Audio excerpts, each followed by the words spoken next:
4 morti, altre 4 vite spezzate sulle strade del Veneto. Lo schianto terribile questa notte, poco prima dell'1, in questo tratto rettilineo della statale triestina Porte Grandi, a 500 metri dallo svincolo per Quarto d'Altino. Lo scontro frontale ha coinvolto 2 auto, delle quali ora rimane solo un ammasso di lamiere accartocciate.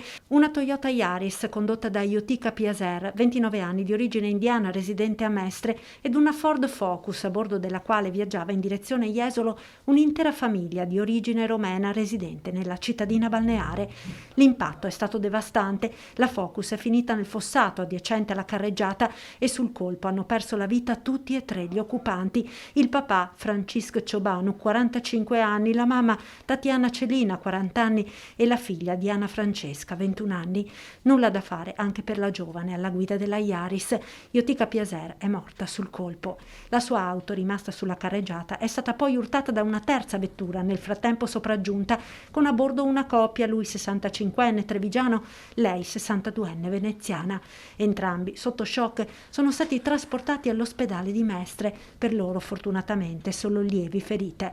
Sul luogo della tragedia sono intervenuti i sanitari del 118, i vigili del fuoco con 3 squadre e i carabinieri di Sandona di Piave, che ora conducono le indagini per accertare la dinamica esatta dell'incidente. Da una prima ricostruzione pare che sia stata la vettura della 29enne mestrina ad invadere la corsia opposta, centrando l'auto della famiglia romena. La strada è rimasta chiusa fino alle 4 del mattino. Una tragedia, l'ennesima, che insanguina le strade del Veneto. È un'autentica tragedia per il numero di morti, per quello che è accaduto, per le dinamiche. In generale ogni incidente è una storia a sé, per cui noi non possiamo entrare nel merito del singolo incidente. Posso dire semplicemente in generale che non sono le strade insicure, ma l'uomo che le rende insicure. E ripeto, non mi riferisco a quello che è accaduto nelle ultime ore. E questo vuol dire che bisogna fare attenzione